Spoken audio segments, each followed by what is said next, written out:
வச்சு இத்தனை சர்ச்சைகள் கிளப்புறாங்களே, அதுல அடித்தளம் போட்டது யார்? திருப்பரங்குன்றத்துல யோசிச்சு பாருங்க, தர்காவுக்கு பக்கத்துல ஒரு கல்லை நிக்க வச்சிருக்காங்க, அது சர்வே கல்லு, ஆனா அங்கதான் ஏத்துவன்றான். அதுக்கு ஊர்ல திண்டுக்கல்ல வந்து ஒரு பட்ட கல்லு, துணி துவைக்கிற கல்லு வந்து படுத்து இருக்குது, அதுவும் ஜிஆர்எஸ் தீர்ப்பு.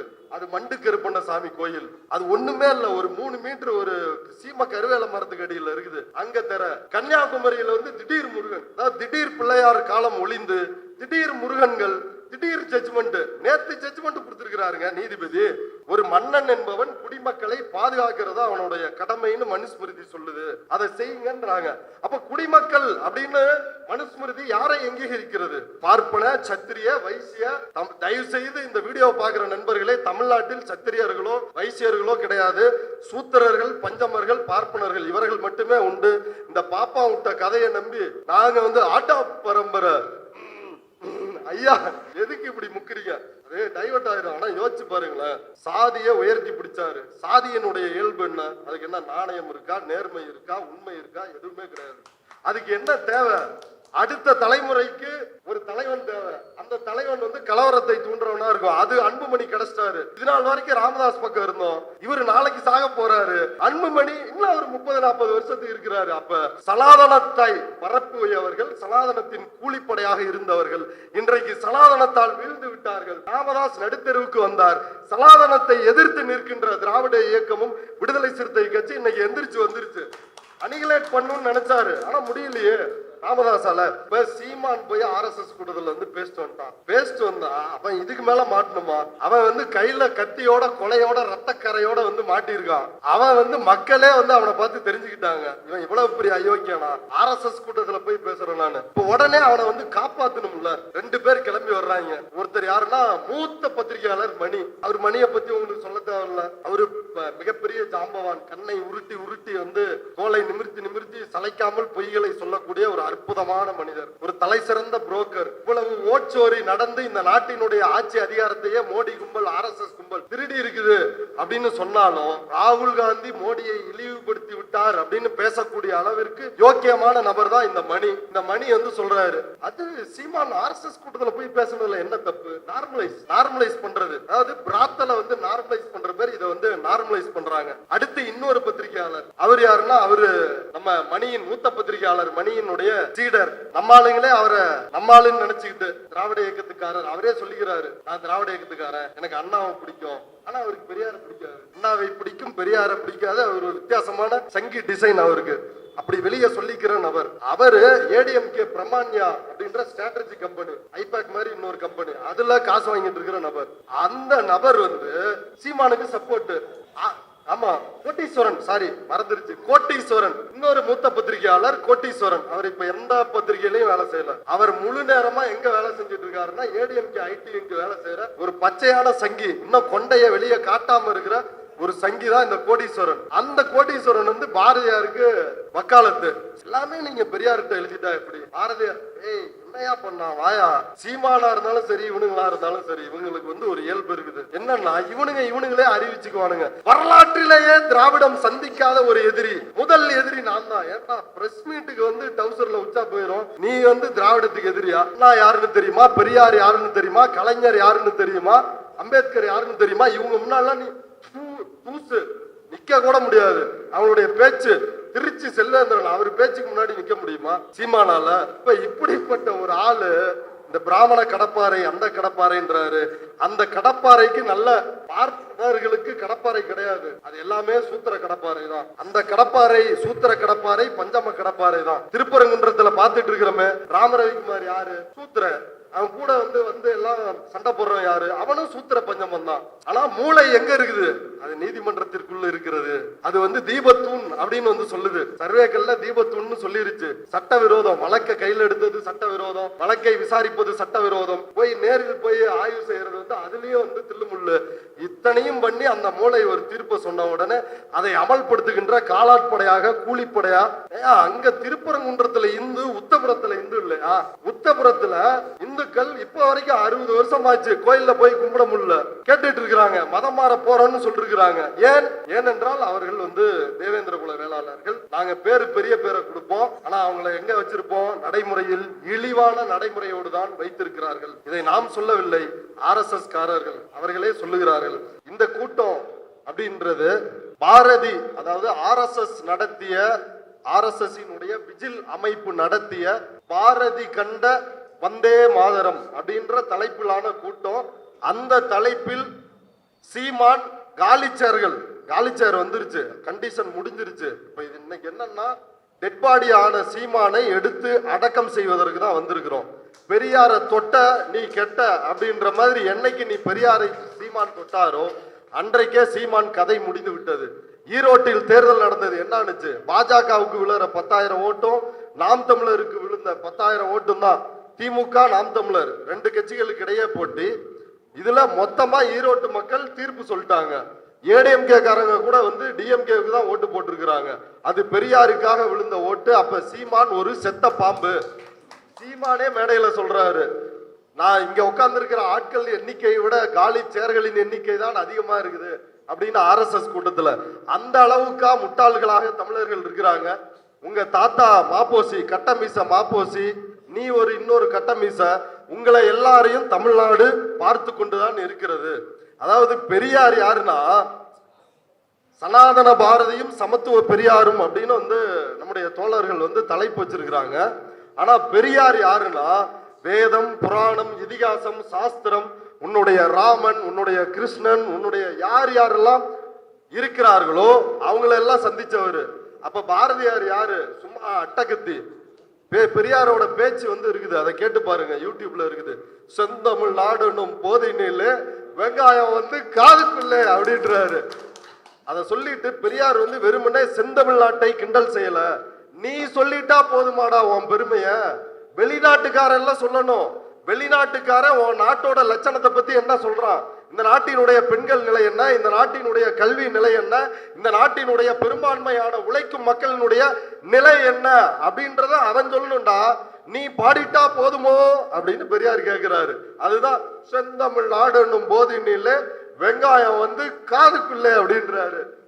இது சீமானுக்கு தாங்க முடியல. சீமான் உடனே அவரு மண்டிக்காரரு. இது என்ன பெரியார் மறைச்சாரா மண்டிக்காரன்னு? நீ உன்னோட பின்புலத்தை பத்தி பேச வேணாம்னு நினைக்கிறேன். ஏன்னா அது ரொம்ப பேசியாச்சு.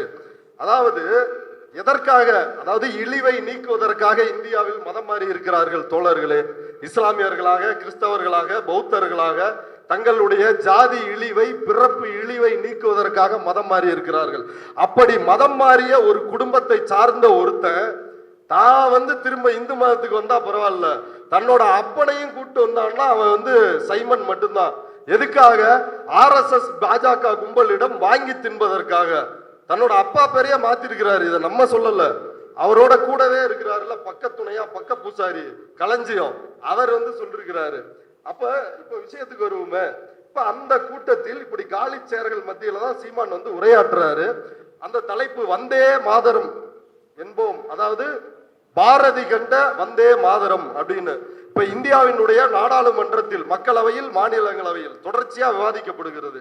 வந்தே மாதரம் என்கின்ற அந்த பாடல் எழுதப்பட்டு 150 ஆண்டுகளை தொட்டு விட்டது.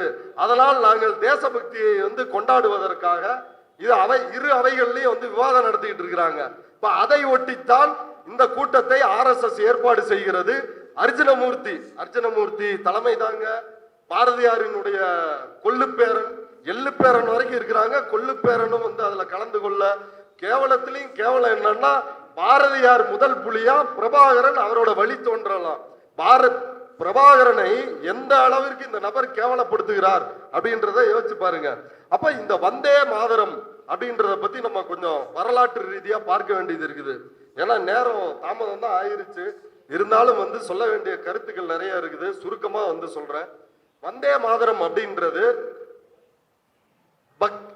பங்கிம் சந்திர சட்டர்ஜி அப்படின்ற வங்கத்தை சார்ந்த ஒருவரால் எழுதப்படுகிறது. அவரும் ஒரு கவிஞர்.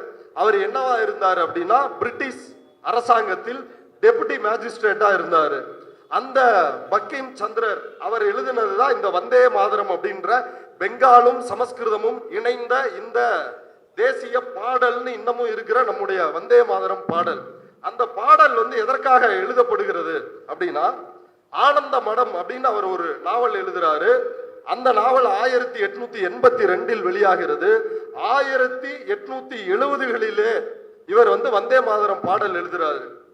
அது ஒண்ணும் கிடையாது. அந்த ஆனந்த மடம் அப்படின்ற நாவல் எதை பத்தி அப்படின்னா, 1770களில் வங்காளத்தை மீர் ஜாஃபர் என்கின்ற நவாப் ஆட்சி செய்து கொண்டிருக்கிறார். கொடிய பஞ்சம் வருகிறது.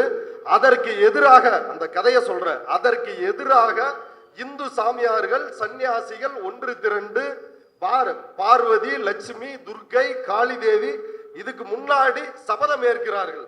நாங்க போய் நவாபின் கஜானாவை கொள்ளையடிக்க போகிறோம், நாங்க போய் மசூதிகளை இடிக்க போகிறோம் அப்படின்னு சபதம் ஏற்கிறார்கள். அந்த சபதம் ஏற்கக்கூடிய அந்த காட்சியில் அந்த இடத்துலதான் ஆனந்த மடம் நாவல்ல இந்த பாடல் இடம்பெறுகிறது. அதாவது இந்துக்களை அணிதிரட்டி முஸ்லிம்களுக்கு எதிராக போரை நடத்துவது, பிரிட்டிஷார் கையில் ஆட்சியை ஒப்படைப்பது, இதுதான் அந்த ஆனந்த மடத்தின் நாவலினுடைய யோகிதை. இதுதான் இவர்களுடைய தேசபக்தி. பிரிட்டிஷ் அரசாங்கத்தில் டெபுட்டி மேஜிஸ்ட்ரேட்டா வேலை செய்யறவர் தேசபக்தியை ஊற்றுறாரு. அது எப்படிப்பட்ட தேசபக்தி? சாவர்கருக்கு இருந்த அதே தேசபக்தி. நாங்க உங்களுக்கு விசுவாசமா இருக்கிறோம், நீங்க இந்த நாட்டை விட்டு போறப்ப இது இந்து ராஜ்யமா எங்கள்கிட்ட கொடுத்துட்டு போங்க. முஸ்லீம் விடுதலைக்காக போராடுறானா ஒடுக்கு, இன்னும் யார் யாரெல்லாம் போராடுகிறார்களோ எல்லாரையும் ஒடுக்கு. அது அவருடைய கருத்து, சந்திரருடைய கருத்து. அதே கருத்து தான் சாவர்கரினுடைய கருத்து, அதே கருத்து தான் பாரதியாரினுடைய கருத்து. அப்ப இப்படிப்பட்ட ஒரு மோசமான வரலாற்று பின்னணி கொண்டதான் 1937 இந்த வந்தே மாதரம் பாடலுக்கு எதிராக சுபாஷ் சந்திர போஸ் குரல் கொடுக்கிறாரு. இது இஸ்லாமியர்களை, இந்த நாட்டில் பலதரப்பட்ட மதத்தை சார்ந்தவர்கள் இருக்கிறப்ப இஸ்லாமியர்களை இழிவுபடுத்துகின்ற, கொச்சைப்படுத்துகின்ற ஒரு இந்து மத பாடலை எப்படி நம்முடைய தேசிய பாடலாக அறிவிக்க முடியும் அப்படின்னு சுபாஷ் சந்திர போஸ் குரல் எழுப்பி இருக்கிறார். சுபாஷ் சந்திர போஸ் யாரு? உண்மையான சுதந்திர வீரர். இவர்கள் எல்லாம் யார்? பாரதி சொன்னது போல பாரதியும் ஒரு நடிப்பு சுதேசி, இவர்களும் ஒரு நடிப்பு சுதேசிகள். அப்படிப்பட்டவர்கள் தான். இதுதான் அந்த வந்தே மாதரத்தினுடைய ஹிஸ்டரி. அது 1875 உருவானதா ஒரு முடிவு செய்து இப்ப 150வது ஆண்டு விழா கொண்டாடுறாங்க. அதை ஒட்டி சீமானை கூப்பிட்டு பேச வைக்கிறாங்க. வந்தே மாதரம் என்போம், எங்கள் மாநில தாயை வணங்குதல் என்போம் அப்படின்றார் சீமான். அதாவது பாரதியாரு மாநிலங்கள் மொழிவாரி மாநிலங்கள் பிரிக்கப்படுவதற்கு முன்னாலே, பெரியாரும் அண்ணாவும் கலைஞரும் மாநில சுயாட்சியை கோருவதற்கு முன்னாரு மாநிலங்களை பற்றி பேசியது பாரதி அப்படின்னு சொல்றாரு சீமான். சீமான் சொல்றதுல எந்த அளவுக்கு உண்மை இருக்குது அப்படின்னு பாரதியினுடைய அந்த வந்தே மாதரம் பாடல் தோழர் ஏற்கனவே குறிப்பிட்டதுதான். அந்த வந்தே மாதரம் பாடல் என்னன்னா, வந்தே மாதரம் என்போம், எங்கள் மாநில தாயை வணங்குதும் என்போம், ஜாதி மதங்களை பாரோம், உயர் ஜென்மமிது தேசத்தில் எய்தினராயின் வேதியராயினும் ஒன்றே, அன்றி வேறு குலத்தவராயினும் ஒன்றே, ஈன பறையர்களேனும் அவர் எம்முடன் வாழ்ந்திங்கிருப்பவர் அன்றோ, சீனத்தவர் ஆயிடுவாரோ, பிற தேசத்தவர் போல் தீங்கிழைப்பாரோ, 1000 உண்டிங்கு ஜாதி எனில் அந்நியர் புகழென்ன நீதி, ஓர் தாயின் வயிற்றில் பிறந்தார் தம்முள் சண்டை செய்தாலும் சகோதரர் அன்றோ. முதல்ல பாரதி சொல்றாரு, டே ஈனப்பறையா அப்படின்னு சொல்லிட்டு, அடுத்து நீ நானும் சகோதரன் தாண்டா, இங்க 1000 ஜாதியா இருந்துக்கலாம், பார்ப்பன மேலாண்மை எங்களுடைய தலைமையில இந்த சமூகம் இயங்கட்டும். அதுதான் பாரதியினுடைய வந்தே மாதரம் அப்படின்ற அவருடைய முழக்கம். வேற ஒண்ணுமே அந்த முழக்கத்தில் கிடையாது. சீமான் இதை பத்தி பேசுறாரு. பேசின உடனே குருமூர்த்தி பாரதியாரை பற்றி சீமான் கேட்க வேண்டிய அபாரமான உரையை நிகழ்த்தி இருக்கிறார். பாரதியாரை ஏற்ற தமிழ் தேசியம், பாரதி பாடிய சேதமில்லாத இந்துஸ்தானத்தின் அங்கம், தமிழை திருடிய திமுகவுக்கு பெரும் சவால் சீமான். அதாவது இந்துஸ்தானத்தின் ஒரு அங்கம்.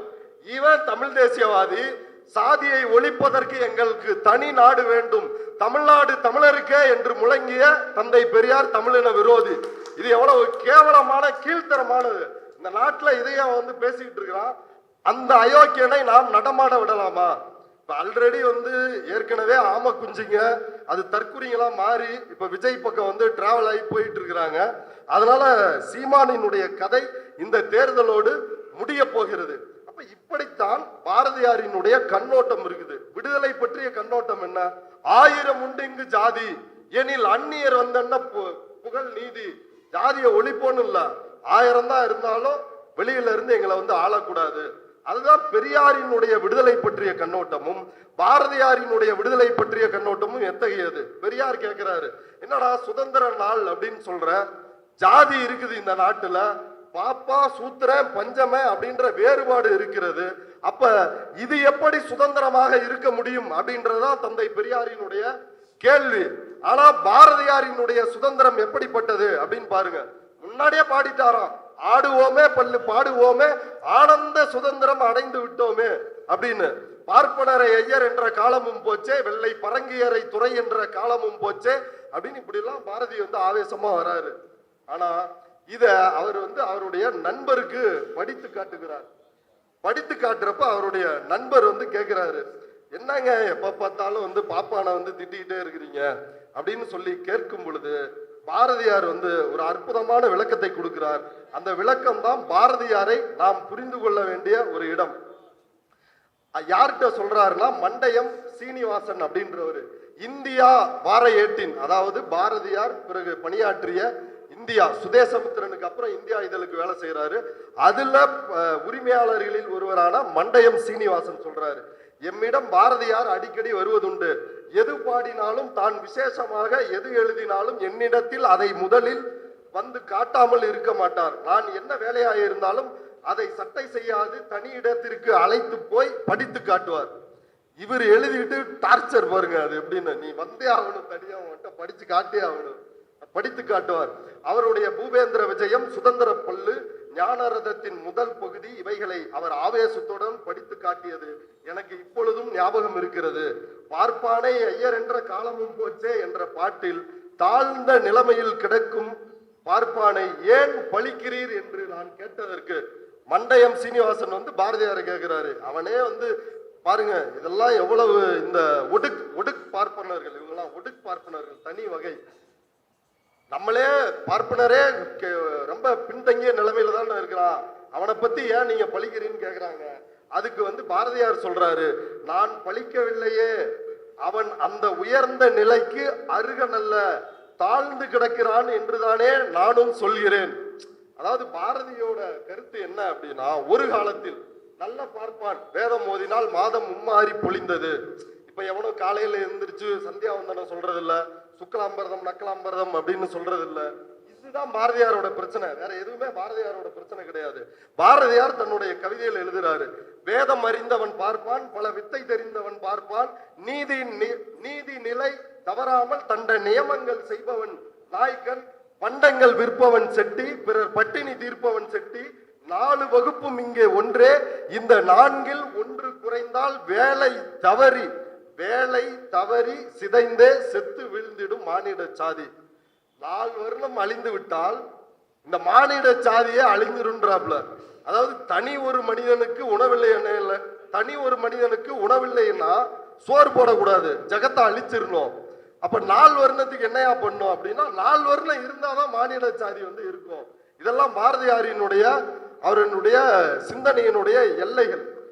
வேள்விகள் கோடி செய்தால் சதுர்வேதங்கள் 1000 முறைப்படுத்தால் மூலும் நற்புண்ணியம் தானே. இதெல்லாம் ஒழுங்கா செய்யுங்க, எல்லா புண்ணியமும் வரும் அப்படின்றதுதான் பாரதியினுடைய கருத்து.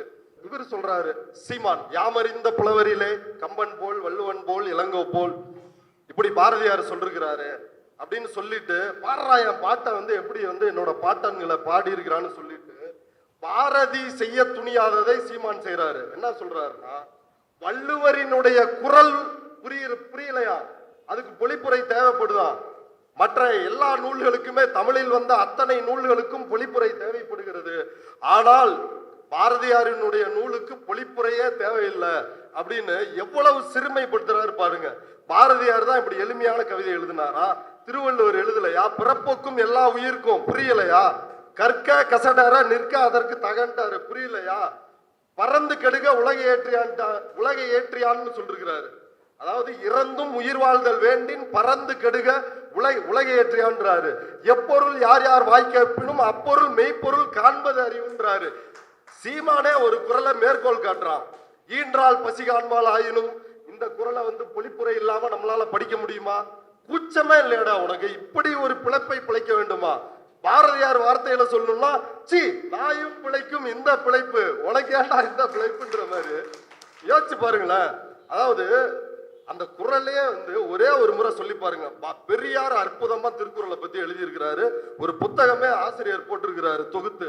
அதாவது திருக்குறளை பொறுத்தவரை பெரியார் தன்னுடைய அனுபவத்தை சொல்றாரு. இது நாள் வரைக்கும் நான் மற்றவர்களுடைய உரைகளை நான் படித்தேன், பரிமேலழகரின் உரையை படித்தேன், அதனால் திருக்குறளை தவறாக புரிந்து கொண்டேன். ஆனால் தமிழ் அறிஞர்கள் என்னிடம் சொன்னார்கள், திருக்குறளில் எத்தனை மேன்மை இருக்குது பாருங்க அப்படின்னு. நான் என் கருத்தை மாற்றிக்கொண்டேன் அப்படின்னு சொல்லிட்டு அவர் நமக்கு, நம்ம தமிழ் மக்களாகிய நமக்கு சொல்றாரு, எவன் எழுதின உரையும் வாங்கி படிக்காத, நீயா திருக்குறளை படிச்சினாலே புரிஞ்சிடும் அப்படின்றாரு. அதுக்கு மிகச்சிறந்த உதாரணம் தான் அந்த குறள். அந்த குறள் என்ன? ஈன்றால் பசி காண்பால் ஆயினும் செய்யற்க சான்றோர் பழிக்கும் வினை. தன்னுடைய பெற்ற தாய், ஈன்றெடுத்த தாய் பசியோட துடிச்சுக்கிட்டு இருந்தாலும் ஒரு சான்றோர் அறிவார்ந்த மக்கள் எந்த செயலை விரும்ப மாட்டார்களோ அதை செய்யாதே, திருடாத, கொள்ளடிக்காத, அதை கொண்டு போய் உங்க அம்மா வயிற்ற நிரப்பணும்னு நினைக்காத. இது தெளிவா புரியுதா இல்லையா? இது பாமரனுக்கும் புரியும். ஈன்றால் பசி காண்பால் ஆயினும் மனித பிறவிகளுக்கு புரியும், ஆனா சீமானுக்கு புரியாது. அடுத்து இந்த பிராமண கடப்பாறை, அது நமக்கு ஒண்ணுமே புரியல. என்ன இந்த பிராமண கடப்பாறை? இந்த பிராமண கடப்பை திராவிட இருப்பை பிராமண எதிர்ப்பு பேசிதான் திராவிட இருப்பு உருவாயிருக்கா? பார்ப்பன எதிர்ப்பு பேசிதான் உருவாயிருக்குதா? நமக்கான வாய்ப்புகளை பார்ப்பனர்கள் பறித்தார்கள். 2000 ஆண்டுகளாக சூத்திரர்களுக்கும் பஞ்சமர்களுக்கும் என்ன தண்டனை விதிக்கப்பட்டது? சொத்து சேர்ப்பதற்கு தடை, ஆயுதம் ஏந்துவதற்கு தடை, கல்வி கற்பதற்கு தடை. இந்திய சமூகத்தில் புரட்சியே வரல. அதனாலதான் அண்ணல் அம்பேத்கர் எதிர்ப்புரட்சின்ற நூல்ல எழுதுறாரு. பகவத்கீதையினுடைய எழுச்சி என்றது பௌத்தத்தை வீழ்த்தி அதனுடைய எழுச்சியை கொண்டாடுவது, மிரட்டி பௌத்தத்தை வீழ்த்தியது. இப்ப சொல்றாங்கல்ல, வால்முனையில் மதம் மாற்றினார்கள் அப்படின்னு. உண்மையில் புஷ்யமித்திர சுங்கன்னா வால்முனையில் மதம் மாற்றினார். பௌத்த பிக்குகளோட தலையை கொண்டு வர்றவங்களுக்கு பொற்காசுகள். பௌத்த பிக்குகளா ஒருத்தர் இருந்தானா கொன்றுவேன், நீ இந்து சனாதன தர்மத்தை ஏற்றுக்கொள்ள வேண்டும். மடாலயங்களை இடித்தான், ஸ்தூபிகளை, புத்தரினுடைய வாசகங்கள் பொறித்த ஸ்தூபிகளை இடித்து நொறுக்கினான். அப்ப அதையுமே அந்த இடத்திலையுமே பாரதியார் பௌத்தத்தின் மீது வெறுப்பை கக்குகிறார். அதாவது யாகங்கள் வளைத்து ஆடு மாடுகளை அதுல போட்டு சொர்க்கத்துக்கு அனுப்பிட்டு இருந்தோம், அப்படிப்பட்ட எங்களை இந்த யாகத்திற்கு மதிப்பிழக்க செய்து விட்டார் புத்தர் அப்படின்னு புத்தர் மீது வன்மம் கொண்டு இந்த நபர் பேசுறாரு. இப்ப இவருடைய சீமானினுடைய மொழி கொள்கைக்கு வரலாம். சீமானுக்கு என்ன மொழி கொள்கை? உங்களுக்கு நீங்க எல்லாரும் பார்த்திருப்பீங்க, சீமான் எவ்வளவு தமிழ் பற்றாளரா இருக்காரு. அவருடைய மொழி கொள்கை எப்படிப்பட்டதா இருக்கும் அப்படின்னா, அனைத்து ஜாதியினரும் அர்ச்சகராக வேண்டிய தேவையில்லை, அன்னை தமிழ் மொழி அர்ச்சனை மொழியான போதும். அதாவது நம்ம யாரும் கோயிலுக்கு போக தேவையில்ல, அங்க எவனோ ஒரு ரேடியோ கட்டிக்கிட்டு கருவறையில இல்ல பாப்பானே தமிழ்ல பாடிட்டா போதுமா? இதுக்கு பேர் உரிமையா? இது சக்கரைன்னு பேப்பர்ல எழுதி வச்சு நக்கி இனிக்குதுங்க, ரொம்ப ஸ்வீட்டா இருக்குதுங்க அப்படின்னு சொல்லுவதை போல இப்ப இந்த கேவலத்தை இவன் சுத்திக்கிட்டு இருக்கிறான். குடிப்பெருமை, ஜாதி பெருமை. நீங்க யோசிச்சு பாருங்க. இன்னொரு மிக முக்கியமான விஷயம் நண்பர்களே, அதாவது இன்னைக்கு முருகன் தமிழ்நாட்டு அரசியலில் மிக முக்கியமான இடத்துக்கு வந்திருக்கிறாரு. அதுக்கு யார் காரணம்? முள் பொறுக்கி விட்டது. அதாவது அந்த காலத்தில் பார்ப்பனர்கள், சங்கராச்சாரிகள் பல்லக்கில் வரும் பொழுது முன்னாடி முள் இருக்காம கூட்டிக்கிட்டே வருவாங்களாம். அதை போல முள் பொறுக்குகின்ற வேலையை இந்த சீமான் பார்த்திருக்கிறான் கடந்த 15 ஆண்டுகளாக. முருகனை அரசியலுக்கு இழுத்துட்டு முப்பாட்டன் இந்த பாட்டன் அப்படின்னு சொல்லி, ஏண்டா முப்பாட்டன் முருகனுக்கு வள்ளி பொண்டாட்டியா இருக்க முடியும்? தேவயானை, தேவலோகத்தை சார்ந்த தேவயானை எப்படி தமிழ் கடவுள்னு நீ சொல்ற முருகனுக்கு மனைவியா இருக்க முடியும்? அப்ப இந்த முருகனை அரசியலுக்கு இழுத்துட்டு அரசியல் படுத்தி இன்றைக்கு பார்ப்பனர்களுடைய கையில் ஒப்படைத்திருக்கிறான். முருகன் முருகன் வேல் யாத்திரை போனது, அதுக்கு அடித்தளம் போட்டது யார்? முருகனை வச்சு இத்தனை சர்ச்சைகள் கிளப்புறாங்களே, அதுல அடித்தளம் போட்டது யார்? திருப்பரங்குன்றத்துல யோசிச்சு பாருங்க, தர்காவுக்கு பக்கத்துல ஒரு கல்லை நிக்க வச்சிருக்கிறாங்க, அது சர்வே கல்லு, ஆனா அங்கதான் ஏத்துவன்றான். அதுக்கு ஊர்ல திண்டுக்கல்ல வந்து ஒரு பட்ட கல்லு, துணி துவைக்கிற கல்லு வந்து படுத்து இருக்குது. அதுவும் ஜிஆர்எஸ் தீர்ப்பு. அது மண்டு கருப்பண்ணசாமி கோயில். அது ஒண்ணுமே இல்ல, ஒரு 3 மீட்டர் ஒரு சீம கருவேல மரத்துக்கு அடியில் இருக்குது. அங்க தர கன்னியாகுமரியில வந்து திடீர் முருகன், அதாவது திடீர் பிள்ளையார் காலம் ஒளிந்து திடீர் முருகன்கள், திடீர் ஜட்ஜ்மெண்ட். நேத்து ஜட்ஜ்மெண்ட் கொடுத்திருக்கிறாருங்க நீதிபதி. ஒரு மன்னன் என்பவன் குடிமக்களை பாதுகாக்கிறதா அவனுடைய கடமைன்னு மனுஸ்மிருதி சொல்லுது, அதை செய்யுங்கன்றாங்க. அப்ப குடிமக்கள் அப்படின்னு மனுஸ்மிருதி யாரை அங்கீகரிக்கிறது? பார்ப்பன, சத்திரிய, வைசிய. தயவு செய்து இந்த வீடியோ பார்க்கிற நண்பர்களே, தமிழ்நாட்டில் சத்திரியர்களோ வைசியர்களோ கிடையாது. சூத்திரர்கள், பஞ்சமர்கள், பார்ப்பனர்கள் இவர்கள் மட்டுமே உண்டு. இந்த பாப்பா விட்ட கதையை நம்பி நாங்க வந்து ஆட்டா பரம்பரை. ஐயா எதுக்கு இப்படி முக்கிறீங்க? இல்ல இல்ல, அதே டைவர்ட் ஆயிரும். ஆனா யோசிச்சு பாருங்களேன், சாதியை உயர்த்தி பிடிச்சாரு. சாதியினுடைய இயல்பு என்ன? அதுக்கு என்ன நாணயம் இருக்கா, நேர்மை இருக்கா, உண்மை இருக்கா? எதுவுமே கிடையாது. அதுக்கு என்ன தேவை? அடுத்த தலைமுறைக்கு ஒரு தலைவன் தேவை. அந்த தலைவன் வந்து கலவரத்தை தூண்டுறவனா இருக்கும். அது அன்புமணி கிடைச்சிட்டாரு. இது நாள் வரைக்கும் ராமதாஸ் பக்கம் இருந்தோம். இவரு நாளைக்கு சாக போறாரு.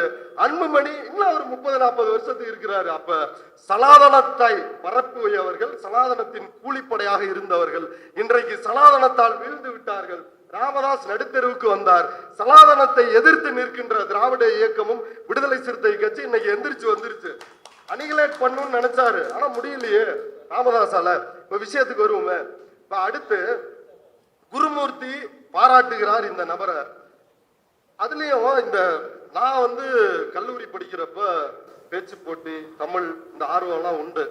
அப்ப மேடை போய் பார்த்தோம்னா பசங்க எல்லாருமே பாரதியாரை வந்து அடிச்சு நவுத்திக்கிட்டு இருப்பாங்க. அப்படி நவுத்தி தான் வந்து ஃபர்ஸ்ட் பிரைஸ். அங்கு ஒரு காட்டிடை பொந்திடை வைத்தார்கள், வெந்து தணிந்தது காடு, தளல் வீரத்தில் குஞ்சென்றும் மூப்பென்றும் உண்டோ, மோதி மிதித்து விடு பாப்பா, அவர் முகத்தில் உமிழ்ந்து விடு பாப்பா. இப்படியான பல பாப்பாக்களை எல்லாம் மேடையில் அவிழ்த்து விட்டு இப்படி கைதட்டல் வாங்கி இப்படி, அது ஒரு காலம்.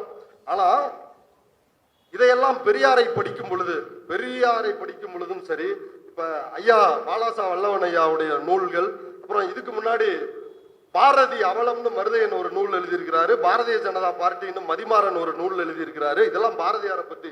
RSSக்கு முன்னோடி பாரதி அப்படின்னு மஞ்சை வசந்தன் எழுதியிருக்கிறாரு. இதெல்லாம் படிச்ச வேட்டு நமக்கு என்ன தோணுச்சுன்னா, இப்ப சீமான் அந்த மேடையில சொல்றாருல்ல, காக்கை குருவி எங்கள் ஜாதி, நீல் மலையும் கடலும் எங்கள் கூட்டம், இதை விட உயிர்மனை எங்கேயாவது இருக்காடா, என் பாட்டம் பாடிட்டான்டா அப்படின்னு வந்து சொன்னாரு. எனக்கு இந்த அரசியல் புரிதல் வந்த பிறகு, அதுக்கு முன்னாடி நானும் தற்குறியை போல பாரதி சொன்னான், பாரதி பண்ணான் அப்படின்னு இப்படி எல்லாம் மேடையில பேசிக்கிட்டு இருந்தோம். அப்ப மீண்டும் இந்த கவிதையை படிக்கிறோம். காக்கை குருவி எங்கள் ஜாதி, நீல் கடலும் மலையும் அப்படின்ற அந்த கவிதையை படிக்கும் பொழுது, அப்பொழுதுதான் நண்பர்களே எனக்கு ஒரு ஹைக்கூ தோன்றியது. காக்கை குருவி எங்கள் ஜாதி, கோகுல்ராஜ் இளவரசன் தாழ்த்தப்பட்ட ஜாதி, இது மனுநீதி அப்படின்னு வந்து ஒரு கவிதையை எழுதினேன். அப்ப இப்படிப்பட்டதுதான் பாரதியாரோட கவிதை. கனகலிங்கம் அப்படின்னு வந்து ஒரு பார்ப்பனர், இது கனகலிங்கம் அப்படின்னு ஒரு பட்டியல் சமூகத்தை சார்ந்தவர். கனகலிங்கம் அப்படின்னு பட்டியல் சமூகத்தை சார்ந்தவர், குறிப்பா வந்து பறையர் சமூகத்திலே அதனுடைய உட்பிரிவான வள்ளுவர் சமுதாயத்தை வந்து அந்த பிரிவை வந்து சார்ந்தவர். இவர்கள் இயல்பிலேயே இதெல்லாம் ஐயா வந்து அவருடைய நூல்கள்ல எழுதியிருக்கிறாரு. திராவிடர் இயக்க பார்வையில் பாரதின்னு. பாரதியை பத்தி ஒரே புக்கு மொத்தமா முடிஞ்சிருச்சு பாரதியோட கதை. பாரதியை வைத்தே பாரதியின் கதையை முடித்திருக்கிறார் ஐயா அந்த நூல்ல. அதை கண்டிப்பா நீங்க தமிழர்கள் எல்லோரும் இந்த பாரதியை பத்தி, இந்த பழைய புண்ணாக்கை நம்ம கிட்ட சரடு விடுறாங்கல்ல, அதை பற்றி தெரிஞ்சுக்கணும்னா அதை படிக்கணும். இப்ப கனகலிங்கத்துக்கு பூணூல் மாற்றுறாரு, இத புரட்சி அப்படின்னு வந்து சொல்றாங்க. யோசிச்சு பாருங்களேன், பூணூல் மாட்டுகின்ற அந்த கோட்பாடு எப்படிப்பட்டது? இரு பிறப்பாளர், அதாவது அம்மா வயிற்றுல பிறக்கிறப்ப ஒரு பிறப்பு, அப்பா வந்து பூணூல் மாற்றுறப்ப இன்னொரு பிறப்பு. இப்ப இரு பிறப்பாளர் அப்படின்ற ஸ்டேட்டஸ கொடுக்கறதா பூணூல். அந்த இரு பிறப்பாளர் அப்படின்றது என்ன? பிரம்மாவினுடைய தலையில் பிறந்தவர்கள் நாங்கள் அப்படின்ற ஸ்டேட்டஸ். 3% பேர் இருந்துகிட்டு 97 பேரை வந்து சூத்திர, பஞ்சம, கீழ் ஜாதி, மேல் ஜாதின்னு கேவலப்படுத்திக்கிட்டு, பிறப்பிலேயே இவர்கள் வேசி மக்கள், இவர்கள் பேசுகின்ற தமிழ் மொழி நீச பாசை, இது கருவறையில் இடமில்லை, தமிழனும் இடம் இல்லை, தமிழனுக்கும் கருவறையில இடம் இல்லை, தமிழுக்கும் இடம் இல்லை, இப்படி வச்சுக்கிட்டு வந்துச்சு கட்டாயிருச்சு. ஆமா, அப்படி இருக்கும் பொழுது யோசிச்சு பாருங்களேன், பூணூல வந்து அறுக்கிறது புரட்சியா இல்ல வந்து பூணூல 97 பேரும் மாட்டிக்கிறது புரட்சியா? ஒரு முட்டாள்தனமான அம்பேத்கர் சொல்லுகிறார், நாஜி கோட்பாட்டை விட, ஹிட்லரினுடைய நாஜி கோட்பாட்டை விட மிக கேவலமான கீழ்த்தரமான மனித தன்மையற்ற ஒரு கோட்பாடு எது அப்படின்னா அது இந்த இந்து மதத்தினுடைய கோட்பாடு. இப்ப இந்த கோட்பாட்டு புரட்சி, பாரதியினுடைய புரட்சி எந்த அளவுக்கு வந்திருக்குது அப்படின்னா பூணூலை மாட்டி விடுவதுதான் அவருடைய புரட்சி. ஆளுநர் RN ரவி என்ன பண்ணாரு, நந்தனுக்கு விழா எடுத்தாரு. நம்ம எந்த தொகுதி, காட்டுமன்னார் கோயில்.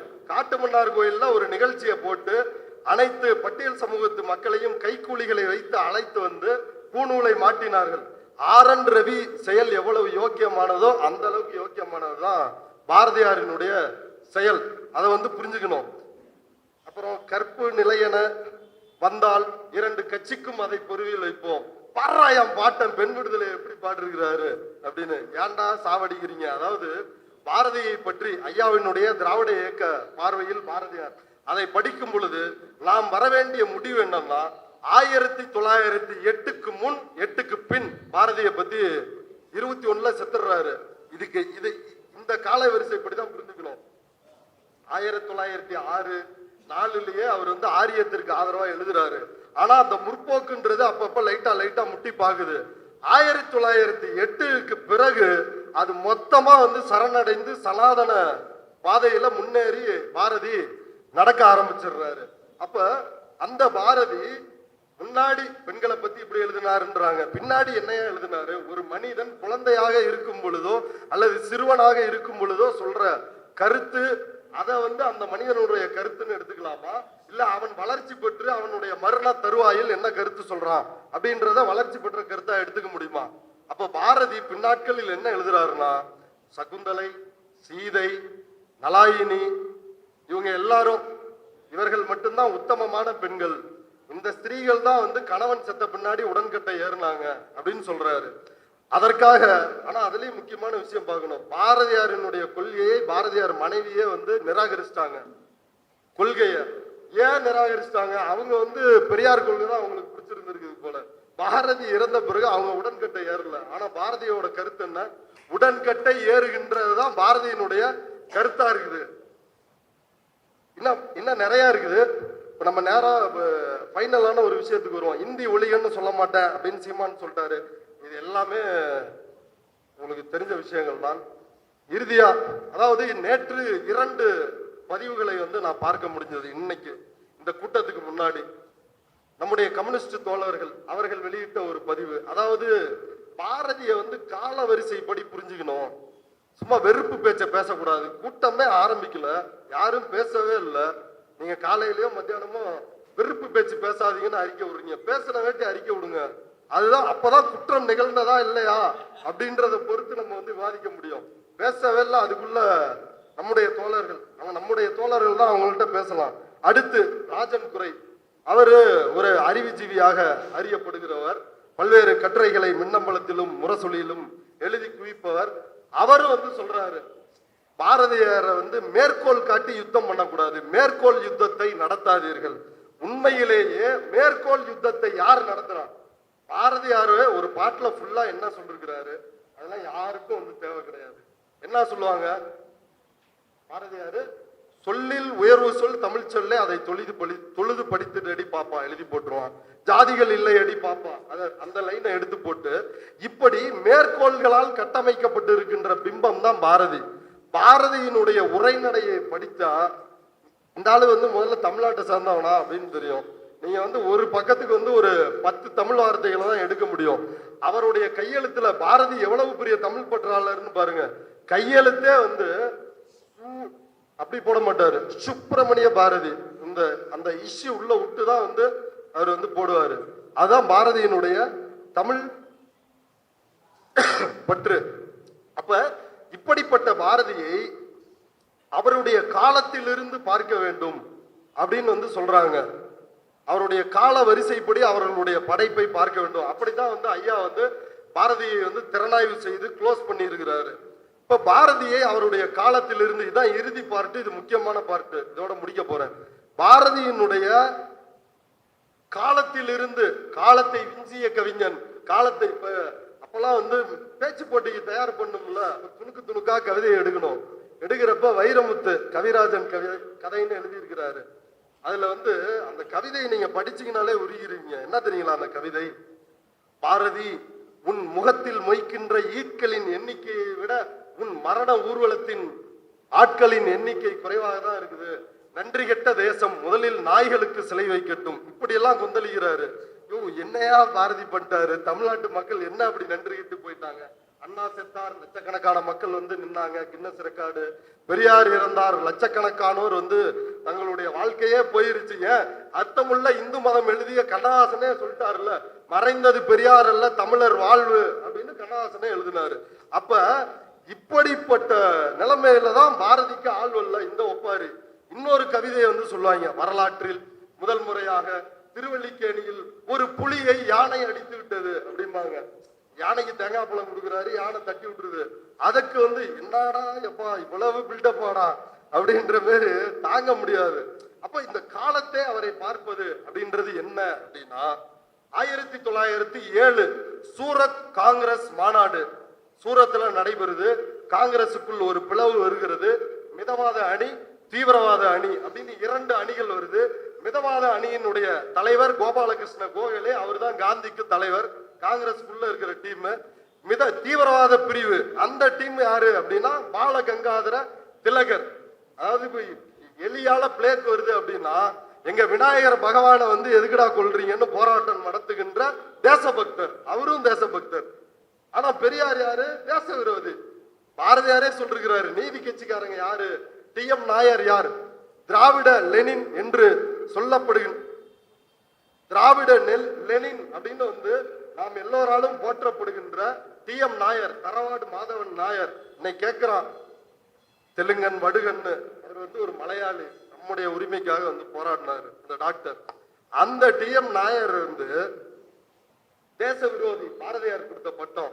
கம்யூனல் ஜிஓ, நீதி கட்சி ஆட்சிக்கு வருது. அதாவது நீதி கட்சி தான் திராவிடர் கழகமாக 1944 மாறுது. ஆனா 1921 கம்யூனல் ஜிஓ வந்து கொண்டு வராங்க. அப்படி கம்யூனல் ஜிஓ வந்து கொண்டு வரும் பொழுது பாரதியார் என்ன தெரியுங்களா சொன்னாரு? இது சிறுபிள்ளைத்தனமான விளையாட்டு, இதை நிறுத்தி கொள்ளுங்கள், இடஒதுக்கீட்டை ஒழிக்கணும்னு சொன்னவர் வந்து பாரதியார். நீங்க யோசிச்சு பாருங்க. இவர் வந்து எத்தகைய 21 கம்யூனல் ஜிஓ வருது. இன்னைக்குதான் வந்து நம்ம நீதி கட்சி வந்து ஆட்சி அமைத்த நாள். அதனால கட்டாயம் வந்து கைதட்டி இதை கொண்டாடுங்க. பிறப்பு இழிவை நீக்குவதற்காக ஒரு ஆட்சி அமைந்த நாள் இந்த நாள். எதை போயிட்டு இருந்துச்சு, என்ன சொல்லிட்டு இருந்தோம்? Communal GO. அத வந்து பாரதி இப்படி சொல்றாரு. அப்ப திரும்பவும் விஷயத்துக்கு வருவோம். இப்ப சூரத்துல மாநாடு நடக்குது, நம்ம கெத்த காட்டணும் அப்படின்னு இவங்க எல்லாம் திலகர் டீமோட தீவிர விசுவாசிகள் தமிழ்நாட்டில் இருந்து யாருன்னா வ.உ. சிதம்பரனார், பாரதியார், சுப்பிரமணியம் சிவா. இவங்க 3 பேரும் தீவிர பாலகங்காதர திலகரினுடைய விசுவாசிகள். 1907 சூரத் மாநாட்டுக்கு வந்து போறாங்க. மாநாட்டுல பிரச்சனை ஆகுது. இதெல்லாம் இந்த காந்தியவாதிகளை பற்றி தெரிந்து கொள்ளுங்கள். காங்கிரஸை பத்தி மிதவாதிகள் என்ன பண்றான்னா, முன்னாடியே ஆள் செட் பண்ணி கட்டையோட வந்து தீவிரவாதிகளை போட்டு பொலன்னு பொழகிறான். இப்ப தீவிரவாதிகளுக்கு காங்கிரஸ் கட்சி மீட்டிங்லயே அடி வருது. என்ன பாருங்க, மிதவாதி தீவிரவாதியா மாறிட்டான். தீவிரவாதிக்கு என்ன பண்றதுன்னு தெரியல, செருப்பை கழட்டிட்டு பதிலுக்கு அடிக்க ஓடி இருக்கிறாங்க. இதுதான் அன்னைக்கு சூரத் மாநாடு. இதெல்லாம் நம்ம பள்ளி புத்தகங்கள்ல இருக்காது. ஐயா நமக்காக வந்து சேகரித்து கொண்டு வந்து கொடுத்திருக்கிறார். அப்ப அந்த சூரத் மாநாட்டில் இப்படி பிரச்சனை ஆகுது. பிரச்சனை ஆகிட்டு திலகர் தலைமையில தீவிரவாத அணி செயல்பட ஆரம்பிச்சிருச்சு. தமிழ்நாட்டுக்கு வர்றாங்க. பாரதியார், வ.உ. சிதம்பரனார் அவர் வந்து என்ன பண்றாருன்னா, சுதேசி கப்பல் விடுவதற்கான பணியை தொடங்கிட்டார். அதுல நிறைய விஷயங்கள் இருக்குது, சுருக்கமா போவோம்.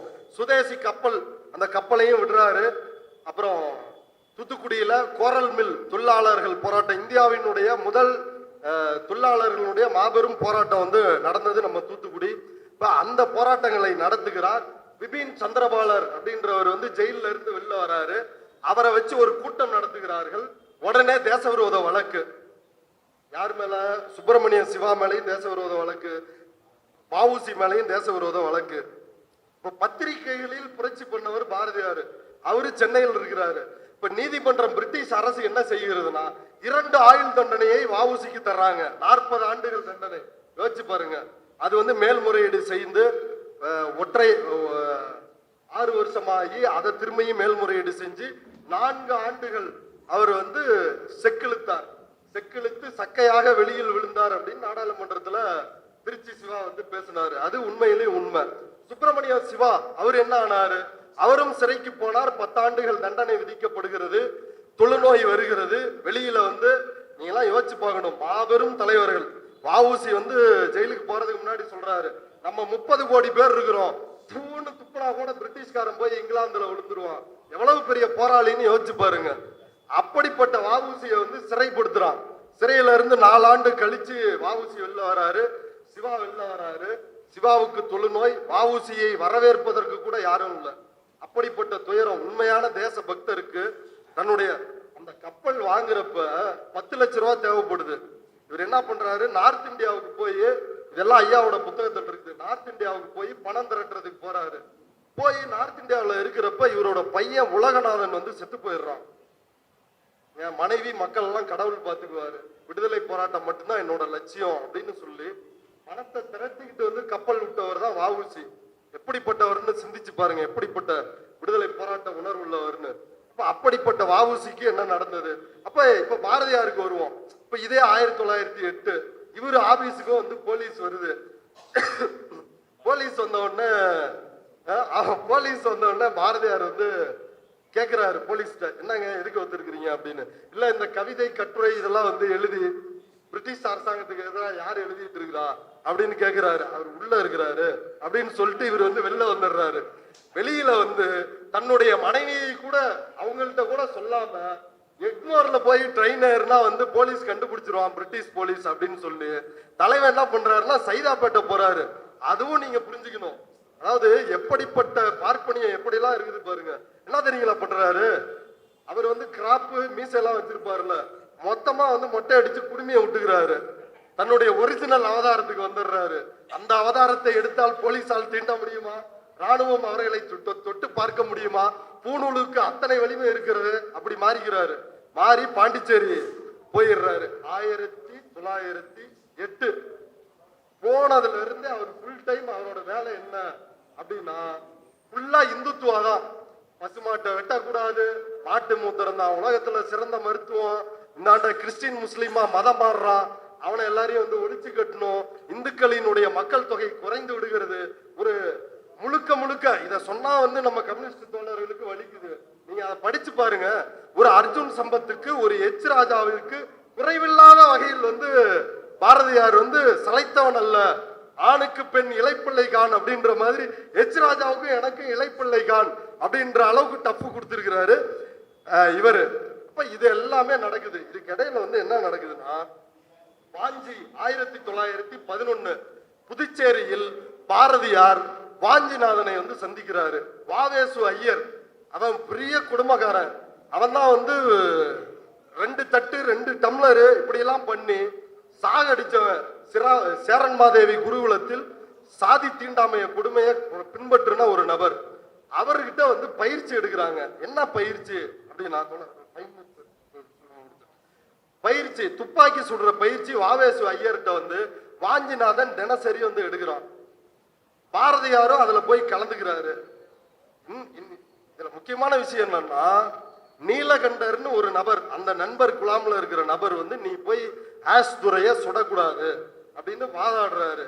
ஆனா பாரதியாரு நீ போய் சுடு அப்படின்னு வாஞ்சிநாதனுக்கு ஆதரவாக அவர் வந்து உசுப்பேத்துறாரு. இந்த இடத்துல உங்களுக்கு வந்து சாவர்கர் ஞாபகம் வந்தால் அது மிக சரியானது உங்களுடைய புரிதல். ஏன்னா அவருடைய அண்ணனையே உசுப்பேத்தி ஜெயிலுக்கு அனுப்புனவர் சாவர்கர், ஆயுதமாக பயன்படுத்தியவர். அப்படி உசுப்பேத்தி வாஞ்சிநாதன் அனுப்புறாரு. வாஞ்சிநாதன் போய் சுட்டு கொண்டுறாரு. ஆஸ்துரையை சுட்டு கொண்டுட்டு எதுக்காக? பட்டியல் சமூகத்து பெண், கர்ப்பிணி பெண்ணை அக்ரஹாரத்திற்கு வழியா வந்து ஆஸ்துரை அழைச்சிட்டு போனாருன்ற காரணத்திற்காக அவர் கொல்லப்படுகிறார்.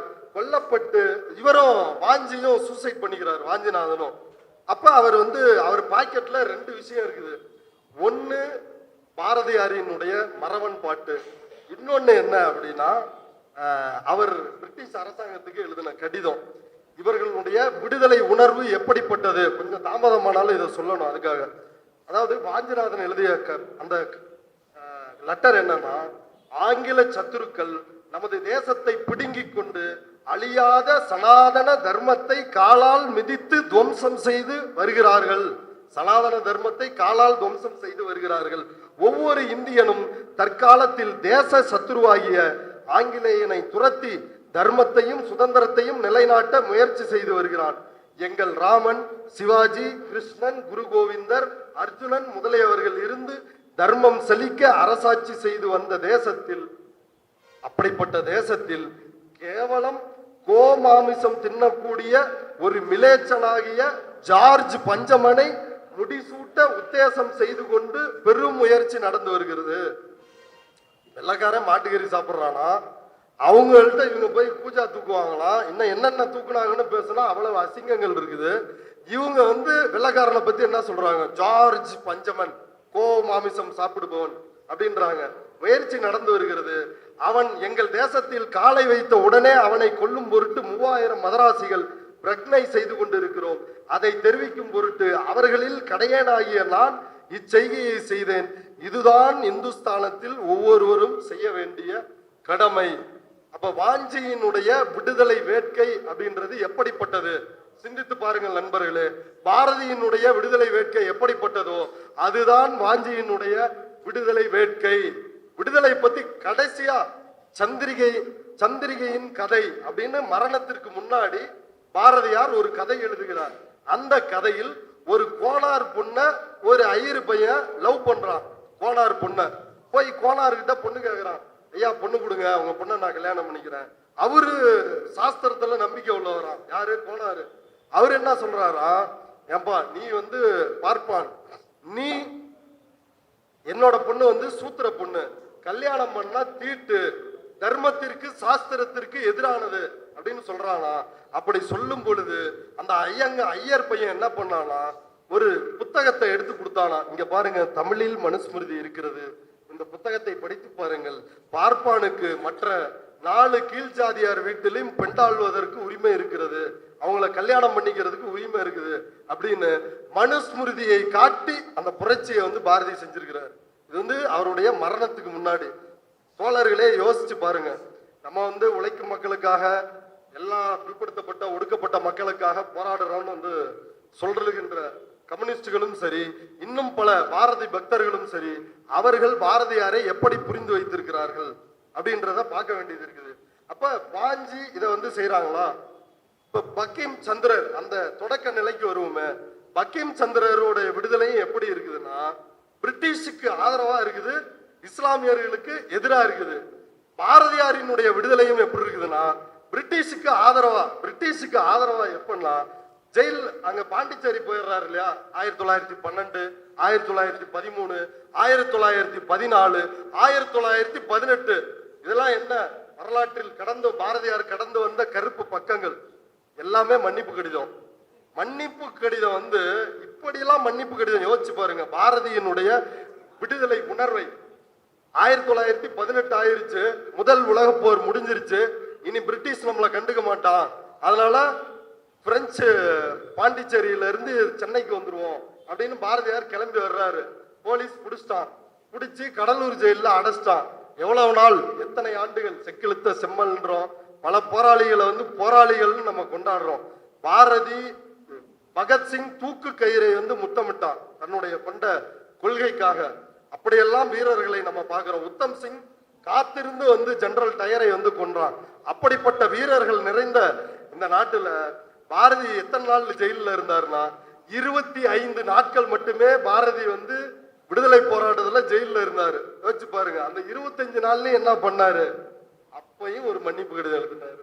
அந்த மன்னிப்பு கடிதம் நிறைய வருது. அந்த மன்னிப்பு கடிதத்துல அவர் தன்னை பற்றி எப்படி குறிப்பிடுறாரு, அதான் முக்கியம். என் போன்ற ஒரு மனிதனின் பிறப்பிற்கும் சமூக நிலைமைக்கும் முற்றிலும் ஒவ்வாத மற்றும் எனது உடல்நிலைக்கு ஆபத்து விளைவிக்கும் சூழ்நிலையே இங்கு நிலவுகிறது அப்படின்னு கடலூர் ஜெயில அங்க என்ன உனக்கு என்ன பட்டு மெத்தையா விரிச்சு காத்திருப்பாங்க. யோசிச்சு பாருங்க பாரதியாரோட எதிர்பார்ப்பு. என் போன்ற மனிதனுடைய பிறப்புக்கும் சமூக நிலைமைக்கும் நான் பாப்பா, நான் பெரிய ஆளு, நீங்க போய் என்ன இப்படி ஜெயில போடலாமா? இது நாள் வரைக்கும் வந்து பாப்பா கொலையே செஞ்சாலும் பொருட்களை எல்லாம் அள்ளி கொடுத்து, பசுக்களை அள்ளி கொடுத்து, போயிரு ராஜா இந்த ஊரை விட்டு அப்படின்னு அனுப்பிச்சு விட்டுட்டு இருந்தாங்களே, நீங்க பிடிச்சு உள்ள போடலாமா அப்படின்னு தன்னுடைய சமூக நிலைமையை தான் யார் என்பதை வெள்ளக்கார துறைக்கு வந்து எழுதுறாரு. எழுதிட்டு கடவுள் உங்களுக்கு நீண்ட மகிழ்வான வாழ்வை அருள்வாராக, பிரபுவிற்கு உண்மையான கீழ்ப்படியும் பணியாளனாக இருக்க இறைஞ்சும் சி. சுப்பிரமணிய பாரதி. மன்னிப்பு கடிதம் 25 நாள்ல மன்னிப்பு கடிதம். சாவர்கர் ஜெயிலுக்கு போனாரா? போன உடனே அவருக்கு வந்து இந்துத்துவ உதயமாயிருச்சு. பாரதியாரு பாண்டிச்சேரிக்கு போனாரா? அப்பயே இந்துத்துவா வந்து அவருக்கு வந்து உதயமாகி விட்டது. இதுல புரிந்து கொள்ள வேண்டியது என்ன அப்படின்னா, 1850களுக்கு பிறகு இந்தியாவில் பொது கல்வி வருது, எல்லாரும் படிக்கலாம் அப்படின்ற சமூக தடைகள் நீக்கப்பட்ட நிலைமை வருது. ஜமீன்தார்கள், பணக்காரர்கள், பார்ப்பனர் அல்லாதவர்கள் இவங்கெல்லாம் படிக்க வராங்க. தலைமை, அரசியல் தலைமை என்பது பார்ப்பனர்கள் கையில் இருந்து பார்ப்பனர் அல்லாத நம்முடைய பிற்படுத்தப்பட்ட ஒடுக்கப்பட்ட மக்களினுடைய கையில அந்த அதிகாரம் வருது. அதனாலதான் அவரால் நீதி கட்சியை ஏத்துக்க முடியல. அதனுடைய அச்சத்தினுடைய வெளிப்பாடுதான் சூத்திர பஞ்சம ஜாதிகளினுடைய எழுச்சியினுடைய வெளிப்பாடுதான் RSS. இந்தியாவை இப்படியே வச்சிருக்கணும், சனாதன தர்மத்தை கட்டி காப்பாற்ற வேண்டும், அந்த நோக்கமாக இருந்தாலும் சரி. பாரதியினுடைய ஜெயிலுக்கு போயிட்டு வஉசி வெளில வந்துடுறாரு. வெளில வந்த வஉசி யாரை நோக்கி போறார் அப்படின்னா தந்தை பெரியாரை நோக்கி போறார். ஜெயிலுக்கே போகாத பாரதி என்ன பண்றாரு, 25 நாள் ஜெயிலுக்கே மன்னிப்பு கடிதம் எழுதிடுறாரு. காந்தி அறிவிச்ச ஒத்துழையாமை போராட்டமே வேஸ்ட் அப்படின்றாரு. அப்ப எந்த அளவுக்கு தேசபக்தி எல்லாம் அவர் தீவிரமா போயிட்டாருன்னு பாருங்க. அப்ப பாரதி கிட்ட வஉசி போகல, திலகர்கிட்ட வஉசி போகல, காந்தி கிட்ட வஉசி போகவில்லை, தந்தை பெரியாரை நோக்கி வந்தார். 1927 நாகப்பட்டினத்தில் நடந்த கூட்டத்தில் தந்தை பெரியாரனோட போட்டோவை வச்சு விழுந்து கும்பிடுறாரு. தமிழர்கள் இந்த புகைப்படத்தை வைத்து காலையும் மாலையும் வழிபடுங்கள், இவர்தான் நமக்கான தலைவர் அப்படின்றாரு. அம்பேத்கர் சொல்றாரு, பெரியார் அவரை சொல்றாரு, அவர்தான் வந்து எனக்கு தலைவர்ன்றாரு. அம்பேத்கர் வந்து இங்க இருக்கின்ற நீதி கட்சியில இருந்து வெளில போய் திராவிடர் கழகமாக மாறும் பொழுது அப்பையும் அவர்களிடம் அம்பேத்கர் சொன்னது, நீ போய் பெரியாரை ஃபாலோ பண்ணு, தனி கடையெல்லாம் வந்து போட்டுட்டு இருக்காத அப்படின்னு. அப்ப யோசித்து பாருங்கள், இந்து பாரதியினுடைய பார்ப்பன இந்து தேசியத்தின் விடுதலை எனக்கு வேணாம், தந்தை பெரியார் முன்வைக்கின்ற சமூக விடுதலை தான் எனக்கு வேண்டும் என்று செக்கெழுத்த செம்மல் வஉசி இந்த பக்கம் வந்துட்டாரு. இப்ப இதுதான் சாதனை. யோசிச்சு பாருங்க, சத்தியமூர்த்தி பவன் இருக்குது, வஉசி பவன் இருந்திருக்கணுமா கூடாதா? என்னடா அது சிபிஎம் பஞ்சாயத்து அடுத்து காங்கிரஸா அப்படின்னு நினைக்க வேணாம். ஆனா யோசித்து பாருங்கள், இந்த நாட்டு மக்களுக்காக உண்மையாக உழைத்தவர்களுக்கு என்ன இடம் கொடுத்திருக்கிறார்கள் இந்த அயோக்கியர்கள்னு. அப்ப இந்த பார்ப்பன மேலாண்மையுடன் கூடிய இந்து தேசியம் தான் பாரதியார் முன்வைத்தது.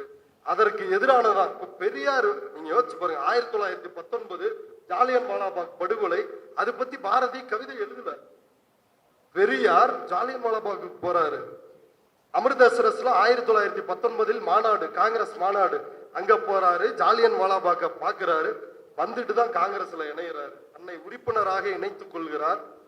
தன்னுடைய 29 தோழர் சொன்னாரே குமரன் தோழர், 29 அரச பதவிகள் எல்லாத்தையும் வந்து தூக்கி எறிந்துட்டு காந்தியின் சீடராக போராட்ட களத்திற்கு வந்து எண்ணற்ற போராட்டம், அதுல வகுப்பாரி உரிமை மறுக்கப்பட்டதுனாலதான் வெளில வராரு. பெரியார் கொண்டு வந்த வகுப்பாரி பிரதிநிதித்துவ தீர்மானத்திற்கு காங்கிரஸ் கட்சியில் ஆதரவு தெரிவித்தவர், அதற்காக குரல் கொடுத்தவர் ஐயா வஉசி. இதெல்லாம் வந்து வரலாறுல ஒருத்தரை எதிராக நிறுத்தி வச்சு இப்படி ஆட்டம் ஆட பாக்குறாங்க. இறுதியா ஒரே ஒரு செய்தி, இப்ப சீமான் போய் RSS கூட்டத்துல வந்து பேசிட்டு வந்துட்டான். பேசிட்டு வந்தா அவன் இதுக்கு மேல மாட்டணுமா? அவன் வந்து கையில கத்தியோட கொலையோட ரத்தக்கரையோட வந்து மாட்டிருக்கான். அவன் வந்து மக்களே வந்து அவனை பார்த்து தெரிஞ்சுக்கிட்டாங்க, இவன் இவ்வளவு பெரிய அயோக்கியனா, RSS கூட்டத்துல போய் பேசுறேன் நானு. இப்ப உடனே அவனை வந்து காப்பாத்தணும்ல. 2 பேர் கிளம்பி வர்றாங்க. ஒருத்தர் யாருன்னா மூத்த பத்திரிகையாளர் மணி. அவர் மணியை பத்தி உங்களுக்கு சொல்ல தேவையில்ல, அவரு மிகப்பெரிய ஜாம்பவான். கண்ணை உருட்டி வந்து தோலை நிமிர்த்தி சளைக்காமல் பொய்களை சொல்லக்கூடிய ஒரு அற்புதமான மனிதர், ஒரு தலை சிறந்த புரோக்கர். இவ்வளவு ஓட்சோரி நடந்து இந்த நாட்டினுடைய ஆட்சி அதிகாரத்தையே மோடி கும்பல், RSS கும்பல் திருடி இருக்குது அப்படின்னு சொன்னாலும் ராகுல் காந்தி மோடியை இழிவுபடுத்தி விட்டார் அப்படின்னு பேசக்கூடிய அளவிற்கு யோக்கியமான நபர் தான் இந்த மணி. இந்த மணி வந்து சொல்றாரு, அது சீமான் RSS கூட்டத்துல போய் பேசுனதுல என்ன தப்பு? நார்மலைஸ் பண்றது, அதாவது பிராத்தல வந்து நார்மலைஸ் பண்ற பேர் இதை வந்து நார்மலைஸ் பண்றாங்க. அடுத்து இன்னொரு பத்திரிகையாளர், அவர் யாருன்னா அவரு நம்ம மணியின் மூத்த பத்திரிகையாளர், மணியினுடைய சீடர். நம்ம ஆளுங்களே அவரை நம்மாளுன்னு நினைச்சுக்கிட்டு திராவிட இயக்கத்துக்காரர். அவரே சொல்லிக்கிறாரு, நான் திராவிட இயக்கத்துக்காரன், எனக்கு அண்ணாவை பிடிக்கும், ஆனா அவருக்கு பெரியாரை பிடிக்காது. அண்ணாவை பிடிக்கும், பெரியாரை பிடிக்காது. அவர் ஒரு வித்தியாசமான சங்கி டிசைன் அவருக்கு. அப்படி வெளியே சொல்லிக்கிற நபர் அவரு. ADMK பிரமான்யா அப்படின்ற ஸ்ட்ராட்டஜி கம்பெனி, ஐபேக் மாதிரி இன்னொரு கம்பெனி, அதுல காசு வாங்கிட்டு இருக்கிற நபர். அந்த நபர் வந்து சீமானுக்கு சப்போர்ட். ஆமா, கோட்டீஸ்வரன், சாரி மறந்துருச்சு, கோட்டீஸ்வரன். இன்னொரு மூத்த பத்திரிகையாளர் கோட்டீஸ்வரன். அவர் இப்ப எந்த பத்திரிகையிலையும் வேலை செய்யல. அவர் முழு நேரமா எங்க வேலை செஞ்சுட்டு இருக்காருன்னா ADMK IT வேலை செய்யற ஒரு பச்சையான சங்கி, இன்னும் கொண்டைய வெளியே காட்டாம இருக்கிற ஒரு சங்கி தான் இந்த கோடீஸ்வரன். அந்த கோடீஸ்வரன் வந்து பாரதியாருக்கு வக்காலத்து. எல்லாமே நீங்க பெரியார்கிட்ட எழுதிட்டா எப்படி? பாரதியார் என்னையா பண்ணா வாயா, சீமானா இருந்தாலும் சரி இவனுங்களா இருந்தாலும் சரி, இவங்களுக்கு வந்து ஒரு இயல்பு இருக்குது. என்னன்னா இவனுங்களே அறிவிச்சுக்குவானுங்க, வரலாற்றிலேயே திராவிடம் சந்திக்காத ஒரு எதிரி, முதல் எதிரி நான் தான். ஏன்னா பிரஸ் மீட்டுக்கு வந்து டவுசர்ல உச்சா போயிரும். நீ வந்து திராவிடத்துக்கு எதிரியா? அண்ணா யாருன்னு தெரியுமா? பெரியார் யாருன்னு தெரியுமா? கலைஞர் யாருன்னு தெரியுமா? அம்பேத்கர் யாருன்னு தெரியுமா? இவங்க முன்னாலாம் நீ தூசு நிக்க கூட முடியாது. அவங்களுடைய பேச்சு திருச்சி செல்வேந்திரன், அவர் பேச்சுக்கு முன்னாடி நிக்க முடியுமா சீமானால? இப்ப இப்படிப்பட்ட ஒரு ஆளு இந்த பிராமண கடப்பாறை, அந்த கடப்பாறைன்றாரு. அந்த கடப்பாறைக்கு நல்ல பார்ப்பனர்களுக்கு கடப்பாறை கிடையாது, அது எல்லாமே சூத்திர கடப்பாறை தான். அந்த கடப்பாறை சூத்திர கடப்பாறை, பஞ்சம கடப்பாறை தான். திருப்பரங்குன்றத்துல பார்த்துட்டு இருக்கிறோமே, ராமரவிக்குமார் யாரு? சூத்திர. அவன் கூட வந்து எல்லாம் சண்டை போடுறவன் யாரு? அவனும் சூத்திர பஞ்சமம் தான். ஆனா மூளை எங்க இருக்குது? அது நீதிமன்றத்திற்குள்ள இருக்கிறது. அது வந்து தீபத்தூண் அப்படின்னு வந்து சொல்லுது. சர்வேக்கள்ல தீபத்தூண்னு சொல்லிருச்சு. சட்ட விரோதம், வழக்கை கையில் எடுத்தது சட்ட விரோதம், வழக்கை விசாரிப்பது சட்ட விரோதம், போய் நேரில் போய் ஆய்வு செய்யறது வந்து அதுலயும் வந்து தில்லுமுள்ளு. இத்தனையும் பண்ணி அந்த மூளை ஒரு தீர்ப்பு சொன்ன உடனே அதை அமல்படுத்துகின்ற காலாட்படையாக, கூலிப்படையா. அங்க திருப்பரங்குன்றத்துல இந்து, உத்தபுரத்துல இந்து இல்லையா? உத்தபுரத்துல இந்துக்கள் இப்ப வரைக்கும் 60 வருஷம் ஆச்சு கோயில்ல போய் கும்பிட முடியல, கேட்டுட்டு இருக்கிறாங்க. மதம் மாற போறோம்னு சொல்லிருக்கிறாங்க. ஏனென்றால் அவர்கள் வந்து தேவேந்திர குல வேளாளர்கள். நாங்க பெரிய பேரை கொடுப்போம், ஆனா அவங்களை எங்க வச்சிருப்போம்? நடைமுறையில் இழிவான நடைமுறையோடு தான் வைத்திருக்கிறார்கள். இதை நாம் சொல்லவில்லை, RSS காரர்கள் அவர்களே சொல்லுகிறார்கள். ஆகவே நண்பர்களே, இந்த அயோக்கியர்களிடமிருந்து விழிப்படைவோம்.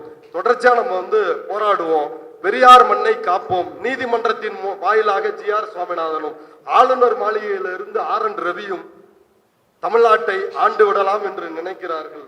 அவர்களுக்கு நாம் மீண்டும் மீண்டும் சொல்ல வேண்டியது இருக்கிறது, இது பெரியார் மண். இன்னைக்கு கேட்கிறாரு GR சுவாமிநாதன், என் தீர்ப்பை செயல்படுத்தலையே அப்படின்னு சொல்றாரு. இது பெரியார் மண். அந்த போலீஸ் சொன்னதான், we are not allow, உங்களை நாங்கள் அனுமதிக்க மாட்டோம். இதுக்கு என்ன பிரச்சனை வந்தாலும் அதை சந்திப்பதற்கு தமிழ்நாடு தயார். அந்த உறுதியிலே நம்ம இருப்போம். வாய்ப்புக்கு நன்றி கூறி விடைபெறுகிறேன்.